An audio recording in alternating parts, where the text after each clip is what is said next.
Welcome to exam warriors.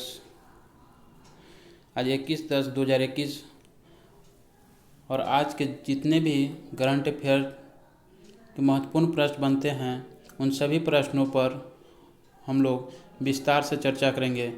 साथ ही साथ इससे जितने भी संबंधित प्रश्न बनेंगे या इन सभी प्रश्नों से संबंधित जितने भी प्रश्न होंगे उन सभी प्रश्नों का भी विस्तार से चर्चा करेंगे।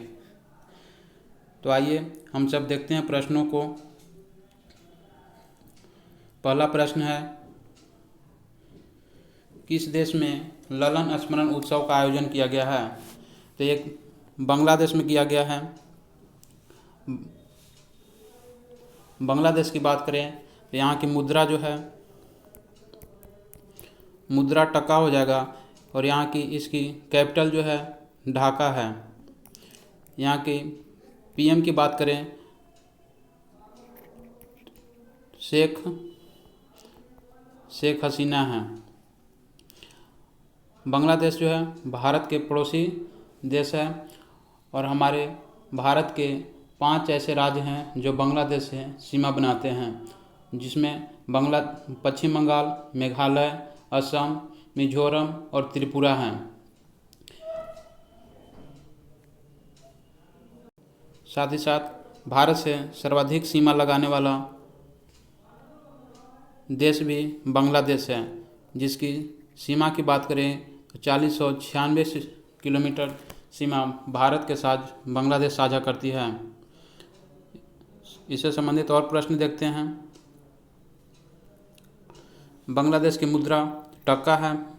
बंगबंधु की उपाधि किसको दी गई? शेख मुजीबुर्रहमान। ये जो शेख मुजीबुर्रहमान कौन है? ये बांग्लादेश के संस्थापक के रूप में जाने जाते हैं। बांग्लादेश की उत्पत्ति में इनकी सबसे बड़ी योगदान रही है। शेख मुजीबुर्रहमान जो अभी वर्तमान में बांग्लादेश के पीएम प्रधानमंत्री हैं, शेख हसीना, उनके पिताजी के थे। इनके बांग्लादेश के संस्थापक के रूप में या आधुनिक पिता के रूप में भी जाना जाता है। ये बांग्लादेश के प्रथम प्रेसिडेंट भी थे। भारत के कितने राज्यों से बांग्लादेश की सीमा लगती है? तो 5 राज्यों से लगती है, पश्चिम बंगाल, मेघालय, असम और त्रिपुरा। एक चीज़ इसमें और ध्यान रखिएगा कि भारत के कौन सी ऐसी राज्य है, एक प्रश्न पूछी जाती है कि भारत की ऐसी कौन सी राज्य है जो बांग्लादेश से 2 बार सीमा बनाती है? तो ये असम है। असम में एक बार ऊपर में सीमा बनाती है, एक बार नीचे में, मिस 2 अलग अलग स्थानों पर बांग्लादेश से सीमा बनाती है, तो असम। त्रिपुरा जो है बांग्लादेश से 3 ओर से घिरे हुए राज्य हैं। भारत की बात करें तो भारत के सर्वाधिक सीमा का जो साझा जो है बांग्लादेश से करती है, जिसकी लंबाई 4096 किलोमीटर है। यहाँ से एक और प्रश्न पूछा जाता है, 3 बीघा कॉरिडोर किन किन देशों के बीच का विवाद है? तो भारत और बांग्लादेश के बीच है। लिटिल गुरु ऐप अभी हाल ही में लॉन्च किया गया है। ये बांग्लादेश में लॉन्च किया गया है। ये भारत सरकार के द्वारा विकसित की गई थी। इसका मुख्य उद्देश्य है ये संस्कृत को बढ़ावा देना है। अगले प्रश्न की ओर देखते हैं। आधार हैकथॉन 2021 का आयोजन किसके द्वारा आयोजित किया गया है? तो आधार से संबंधित आप लोग जानते होंगे कि आधार कार्ड जो जारी करती है या आधार से संबंधित जो भी जानकारियां प्राप्त होती है वो EYDAI के द्वारा होती है। इसकी फुल फॉर्म की बात करें तो EYDAI का फुल फॉर्म है unique identification authority of India. इसकी स्थापना की बात करें, इसकी स्थापना 2016 में की गई थी। आधार कार्ड, ये प्रश्न पूछा गया है, आधार कार्ड नंबर जो जारी होता है वो कितने नंबर का होता है? ये 12 नंबर का होता है। DRDO की बात करें तो इसकी स्थापना 1958 में किया गया था, जिसके अभी महानिदेशक जो हैं G सतीश रेड्डी हैं। इसरो की बात करें 1969 में इसका स्थापना किया गया था और इसके महानिदेशक K सिवान हैं। इससे संबंधित और प्रश्न देखते हैं। निजता का अधिकार कैसा अधिकार है? निजता का अधिकार को मौलिक अधिकार के रूप में जो है दर्जा दिया गया है, जिसका उल्लेख आर्टिकल 21 में किया गया है। आर्टिकल 21A की बात करें तो आर्टिकल 21A में जो है शिक्षा के अधिकार की बात की गई है। प्रेस और अभिव्यक्ति की स्वतंत्रता किस आर्टिकल में दिया गया? तो आर्टिकल 19 के 1 में। मीन्स आप अपनी किसी भी बात को किसी भी व्यक्ति के सामने आप रख सकते हैं, यानी बोलने की स्वतंत्रता दी गई है। व्यक्तिगत धार्मिक स्वतंत्रता आर्टिकल 25 में दिया गया है। इसके तहत ही सिख धर्म में कृपान धारण करने की व्यवस्था की गई है। मीन्स कोई भी सिख व्यक्ति जो सिख धर्म को अपनाया है वो व्यक्ति अपने पास कृपान धारण कर सकता है, कृपान रख सकता है। किस अनुच्छेद के द्वारा सुप्रीम कोर्ट और हाई कोर्ट रीट जारी करता है? सुप्रीम कोर्ट की बात करें तो आर्टिकल 32 के तहत, और हाई कोर्ट की बात करें तो आर्टिकल 226 के तहत रीट जारी करता है। रीट कितने प्रकार के जारी करता है? ये 5 प्रकार की रीट जारी करता है। मीन्स आपके मौलिक अधिकार में किसी भी तरह की हनन हो रही है तो आप सीधे हाई कोर्ट या सुप्रीम कोर्ट जा सकते हैं। अगला प्रश्न है हाल ही में किस भारतीय परियोजना ने हाल ही पहला अर्थशॉट पुरस्कार जीता है? तो ये अर्थशॉट पुरस्कार जीता है, एक कंपनी का नाम है ताकाचार इनोवेशन। ताका बाहर नहीं, ताकाचार इनोवेशन है। इस पुरस्कार अर्थशॉट पुरस्कार की बात किया जाए तो यह पुरस्कार रॉयल फाउंडेशन के द्वारा दिया जाता है। किसके द्वारा दिया जाता है? रॉयल फाउंडेशन के द्वारा दिया जाता है। इस संस्था कहाँ स्थित है? लंदन में स्थित है। इसकी शुरुआत, इस पुरस्कार की शुरुआत जो है 2021 से किया गया है और प्रथम बार किसको दिया गया है? तो ताराचार इनोवेशन को दिया गया है। ताराचार इनोवेशन की संस्थापक की बात करें तो इनका नाम है विद्युत मोहन। इसके संस्थापक कौन है? विद्युत मोहन है। कुछ और पुरस्कार की बात करें जो हाल ही में जो है दिया गया है, जैसे व्हिटली अवार्ड जो है नुक्लिप होम को दिया गया है, जिनका संबंध नागालैंड राज्य के हैं। नागालैंड की बात करें तो भारत का पूर्वोत्तर राज्य है और ये म्यांमार से सीमा बनाती है। एक प्रश्न पूछता है कि भारत और म्यांमार के बीच कौन सी पर्वत सीमा बनाती है? तो यहाँ पे नागा पहाड़ी जो भारत और म्यांमार के बीच में सीमा बनाती है। विश्व खाद्य पुरस्कार 2021 किसको दिया गया है? शकुंतला हरिकेश को दिया गया है। ये किस संस्था के द्वारा दिया जाता है? FAO के द्वारा जाता है, फूड FAO के द्वारा दिया जाता है। इसके मुख्यालय बात करें FAO का तो इसका मुख्यालय रोम इटली में स्थित है। एशिया पर्यावरण प्रवर्तन पुरस्कार किसको दिया है? सुष्मिका लेंका को दिया गया है। इनको किस कार्य के लिए दिया गया है? तो पेंगोलिन के संरक्षण के लिए। इन्होंने पेंगोलिन के संरक्षण के लिए बहुत बड़े कदम उठाए हैं, जिसके लिए ये इस एशिया पर्यावरण परिवर्तन पुरस्कार सुष्मिता लंका को दिया गया है। अंतर्राष्ट्रीय रेंजर अवार्ड या महेंद्र गिरी को दिया गया है। इनका संबंध उत्तराखंड से है। उत्तराखंड के अभी नए CM बनाए गए हैं, जिसका नाम है पुष्कर सिंह धामी। उत्तराखंड की ग्रीष्मकालीन राजधानी की बात करें तो इसकी ग्रीष्मकालीन राजधानी गैरसैंण है। अगला प्रश्न है हाल ही में किसने ग्लोबल टीबी रिपोर्ट 2021 जारी किया है? ये जो है किस संस्था के द्वारा जारी किया गया है, इसके बारे में पूछा जा रहा है। तो ये WHO के द्वारा किया गया है। WHO means world health organisation के द्वारा किया गया है। वर्ल्ड हेल्थ ऑर्गेनाइजेशन की बात करें तो इसकी स्थापना 7 अप्रैल 1948 को किया गया था। इसके मुख्यालय कहाँ है? इसके मुख्यालय जेनेवा में स्थित है। यह रिपोर्ट 2021 की रिपोर्ट के अनुसार भारत में अभी पूरे वर्ल्ड की बात करें तो पूरे वर्ल्ड में टीबी मरीजों की संख्या 15 लाख है, जबकि इस 15 लाख में 5 लाख ऐसे मरीज हैं जो खुद भारत में स्थित हैं। ये भारतीय लोग जो है 5 लाख टीबी से अभी भी ग्रसित हैं। अगर टीबी की बात किया जाए तो भारत में पिछले वर्ष के मुकाबले इस वर्ष कितने प्रतिशत की कमी की गई है? 41% की कमी देखी गई है।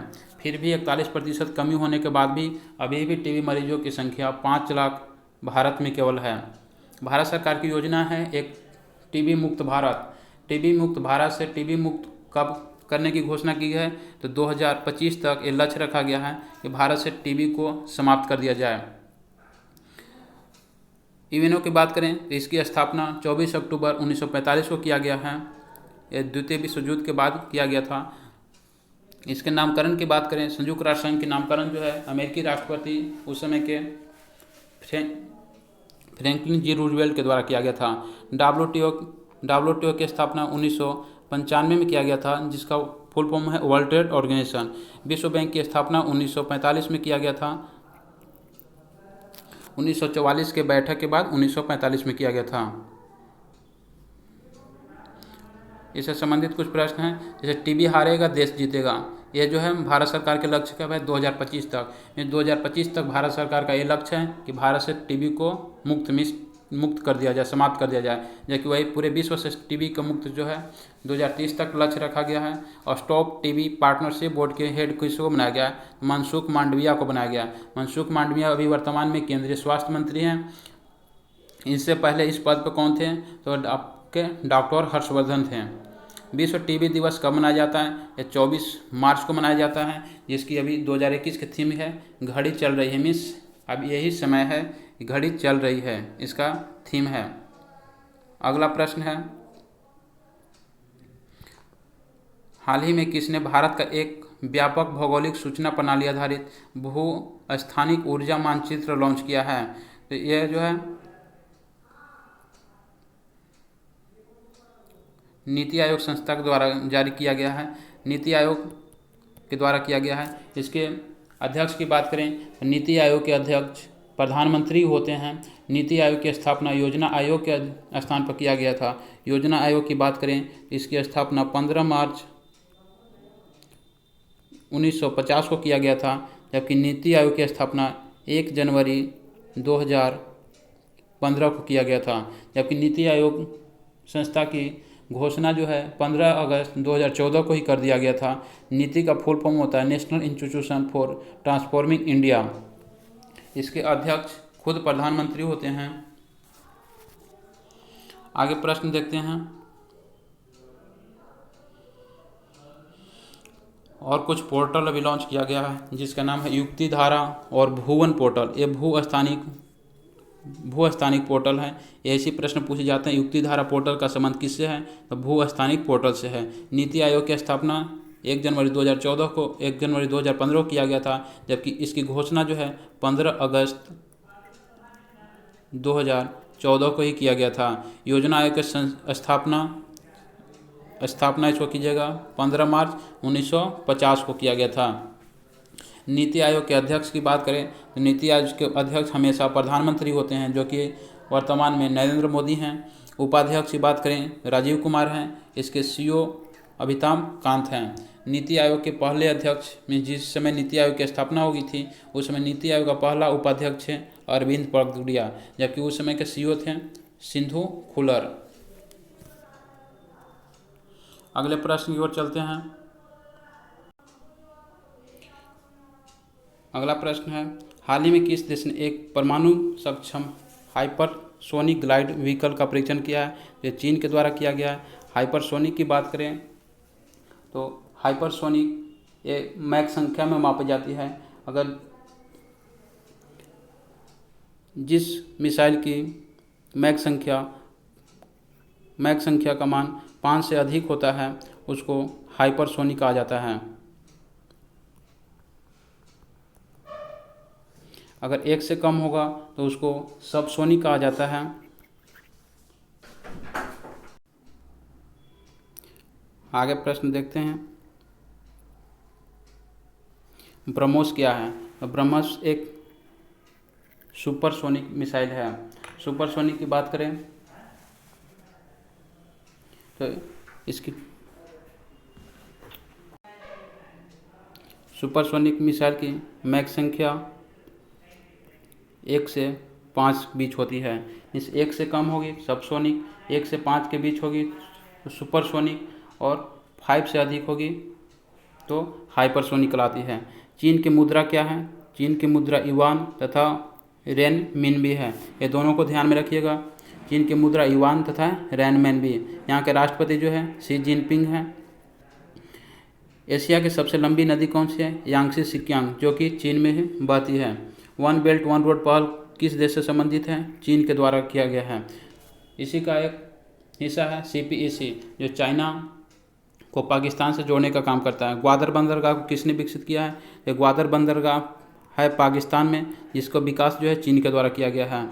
अगले प्रश्न देखते हैं। 2021 को कौन केंद्र शासित प्रदेश लद्दाख का निवास पत्र प्राप्त करने वाली पहली महिला बन गई है? तो यह पहली महिला है जिनका नाम है फातिमा बानो। फातिमा बानो हैं। लद्दाख की बात करें तो लद्दाख जम्मू कश्मीर को दो भागों में बांट करके दो केंद्र शासित प्रदेश का निर्माण किया गया था, लद्दाख और जम्मू कश्मीर। लद्दाख के यहाँ के राज्यपाल जो हैं राधा कृष्ण माथुर हैं। इससे संबंधित प्रश्न देखते हैं। आर्य राजेंद्रन का संबंध क्या है, किससे है? सबसे युवा मेयर। भारत में सबसे युवा मेयर कौन बने? तो आर्य राजेंद्र बने। इनका संबंध किस राज्य से है? केरल से है। जोया अग्रवाल उत्तरी ध्रुव से उड़ान भरने वाली महिला दल का नेतृत्व करने वाली महिला है। फातिमा बीबी की बात करें तो सुप्रीम कोर्ट की पहली महिला न्यायाधीश हैं। सुप्रीम कोर्ट का उल्लेख किस अनुच्छेद में किया गया है? 124 में किया गया है। सुप्रीम कोर्ट यह ध्यान में रखिएगा कि सुप्रीम कोर्ट की अभी तक कोई भी मुख्य न्यायाधीश महिला नहीं बनी है। वैशाली हिवास सीमा सड़क संगठन की पहली महिला कमांडिंग अधिकारी बनाया गया है वैशाली हिवास को। लद्दाख का अभी वर्तमान में जल्द ही लद्दाख का राज्य पशु और पक्षी घोषित किया गया है, जिसमें पशु है हिम तेंदुआ तथा पक्षी का नाम है काले गर्दन वाली क्रेन। हाल ही में खेलो इंडिया आइस हॉकी का आयोजन कहाँ पे किया गया है? तो लद्दाख में किया गया है। लद्दाख में भी आइस कैफ़े भी स्थापित किया गया है और भारत के 100% कोरोना वैक्सीनेशन करने वाला प्रथम केंद्र शासित प्रदेश भी लद्दाख है। हाल ही में खेलो इंडिया आइस हॉकी का आयोजन कहाँ हुआ? तो लद्दाख में हुआ था। इसके विजेता की बात करें तो आईटीबीपी इसकी विजेता थी। आईटीबीपी की स्थापना की बात करें तो 1962 में भारत चीन युद्ध के बाद किया गया था। अगला प्रश्न है 2021 में उबेर कप किस देश ने जीता है? तो उबेर कप की बात करें तो उबेर कप का संबंध जो है महिला बैडमिंटन से है। महिला बैडमिंटन से है। इससे संबंधित एक थॉमस कप होता है। थॉमस कप जो है पुरुष बैडमिंटन से संबंधित होता है। इसमें उबेर कप की बात करें तो उबेर कप का विजेता चीन है। इसके उप विजेता की बात करें तो जापान है। उप विजेता जापान है। इसका आयोजन की बात करें उबेर कप 2021 का आयोजन डेनमार्क में किया गया था। आयोजन इसका डेनमार्क में किया गया था। अगले प्रश्न देखते हैं। थॉमस कप का विजेता उप विजेता वो तो उबेर कप था। उबेर कप का विजेता चीन ने, उप विजेता जापान है। इसका आयोजन जो है डेनमार्क में किया गया था। थॉमस कप भी और उबेर कप दोनों का आयोजन डेनमार्क में किया गया था। थॉमस कप के विजेता इंडोनेशिया है, उप विजेता चीन है। पैरालंपिक खेलों में किस बैडमिंटन खिलाड़ी ने स्वर्ण पदक जीता है? तो इसमें पैरालंपिक 2021 जिसका आयोजन जो है जापान में किया गया, इसके बैडमिंटन में 2 खिलाड़ियों ने भारत की ओर से स्वर्ण पदक जीता है, जिसमें प्रमोद भगत हैं, एक कृष्णा नायर हैं। ओलंपिक में 2 पदक जीतने वाली एकमात्र भारतीय महिला खिलाड़ी कौन है? पीवी सिंधु हैं, जिनका संबंध बैडमिंटन से है। ये कहाँ की रहने वाली हैं? तो इनका संबंध हैदराबाद से है। राइडर कप का संबंध किससे है? गोल्फ से है। अगला प्रश्न है कुशीनगर अंतर्राष्ट्रीय हवाई अड्डा किस राज्य में स्थित है? कुशीनगर अंतर्राष्ट्रीय हवाई अड्डा उत्तर प्रदेश है। यह उत्तर प्रदेश का तीसरा अंतर्राष्ट्रीय हवाई अड्डा है। इससे पहले उत्तर प्रदेश में 2 अंतर्राष्ट्रीय हवाई अड्डे थे। एक लाल बहादुर शास्त्री अंतर्राष्ट्रीय हवाई अड्डा वाराणसी और एक दूसरा चौधरी चरण सिंह अंतर्राष्ट्रीय हवाई अड्डा लखनऊ में। कुशीनगर की बात करें, इस कुशीनगर जो है विशेष रूप से बौद्ध स्थलों के रूप में जाना जाता है, क्योंकि गौतम बुद्ध का महापरिनिर्वाण, जिसको मृत्यु कहा जाता है, महापरिनिर्वाण की प्राप्ति इसी कुशीनगर देवरिया उत्तर प्रदेश में हुआ था। इनको कहा जाता है कि इनकी मृत्यु जो है चुंद द्वारा अर्पित शुगर के मांस खाने से हुआ था। उत्तराखंड की बात करें, यहाँ का सीएम जो है पुष्कर सिंह धामी है। हरियाणा का सीएम मनोहर लाल खट्टर है, जबकि राजस्थान के सीएम अशोक गहलोत हैं। इससे संबंधित प्रश्न देखते हैं। उत्तर प्रदेश की लोकसभा की बात करें तो भारत में सर्वाधिक लोकसभा क्षेत्र कहाँ है, तो उत्तर प्रदेश में 80 है। राज्यसभा की बात करें 31, विधानसभा 403 और विधान परिषद की संख्या 99 है। मेजर ध्यानचंद यूनिवर्सिटी कहाँ खोला जाएगा, मेरठ में खोला जाएगा। लाल बहादुर शास्त्री एयरपोर्ट वाराणसी में स्थित है। चौधरी चरण सिंह एयरपोर्ट लखनऊ में स्थित है। लखनऊ को नवाबों का नगरी भी कहा जाता है, नवाबों की नगरी भी कहा जाता है। जेवर हवाई अड्डा, ये जेवर हवाई अड्डा नोएडा में स्थापित किया जाएगा। ट्रांसजेंडर यूनिवर्सिटी कुशीनगर में खोलने की घोषणा की गई है। अगला अंतिम प्रश्न है, हाल ही की रिपोर्ट के अनुसार अपराध को पता लगाने में कौन सा राज्य शीर्ष पर रहा है, तो ये राज्य है आपका गोवा। गोवा की बात करें तो यहाँ का सीएम प्रमोद सावंत है, जो बीजेपी भारतीय जनता पार्टी से हैं। केरल के मुख्यमंत्री अभी नए बनाए गए हैं। आंध्र प्रदेश के मुख्यमंत्री जगन मोहन रेड्डी हैं। हरियाणा की बात करें तो हरियाणा के पीछे ही बताए हैं मनोहर लाल खट्टर हैं। गोवा की बात करें तो गोवा भारत का तटीय राज्य है और भारत में सबसे छोटे राज्यों में से एक है। गोवा से संबंधित और बात करें तो यहाँ पे कुछ और प्रश्न बनते हैं। यहाँ भारत का पहला अल्कोहल म्यूजियम कहाँ स्थापित किया गया, तो गोवा किया गया है। रेबीज मुक्त होने वाला पहला राज्य कौन था, गोवा था। अगर कोविड-19 से मुक्त होने वाला पहला राज्य की बात किया जाए वो भी गोवा है। 100% घरों तक जेल नहीं, इसको जल कीजिए।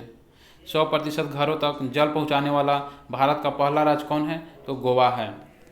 तो ये आज के महत्वपूर्ण 10 प्रश्न थे जो हमें लगा कि ये एग्ज़ाम की दृष्टि से आपके लिए महत्वपूर्ण हो सकते हैं। उन सभी प्रश्नों को मैं अपनी तरफ से जितना हो सका ज़्यादा से ज़्यादा करने का कोशिश किया। और एक अंतिम प्रश्न जो आप लोगों को कमेंट बॉक्स में इसके आंसर देना है, जो आप लोग कमेंट बॉक्स में जाकर इस प्रश्नों को आंसर दे सकते हैं, जिसका प्रश्न है कोका कोला इंडिया, ये प्रश्न कल का था जो कल आप लोग को दिया गया था। कोका कोला इंडिया के ब्रांड एम्बेसडर किसको बनाया गया है, तो कोका कोला इंडिया का ब्रांड एम्बेसडर सौरभ गांगुली को बनाया गया है। विराट कोहली की बात करें, भारतीय क्रिकेट टीम के वर्तमान में कप्तान हैं। रोहित शर्मा, ये भी इनका संबंध भी क्रिकेट से है। जसप्रीत बुमराह भारतीय क्रिकेट टीम के बॉलर हैं। आज का प्रश्न यहाँ है। आज का प्रश्न जो आप लोगों को कमेंट बॉक्स में इसके सही उत्तर देना है। प्रश्न है, हाल ही में किस से सुपर कोरोना वॉरियर्स पुरस्कार से सम्मानित किया गया है, तो इस सुपर कोरोना वॉरियर्स पुरस्कार किसको दिया गया है, इसके बारे में आप लोग ज़रूर कमेंट बॉक्स में इसका आंसर दीजिए। तो आज के ये सब महत्वपूर्ण प्रश्न हैं। आप लोगों को ये वीडियो कैसा लगा इसके बारे में हमें ज़रूर बताएं। धन्यवाद।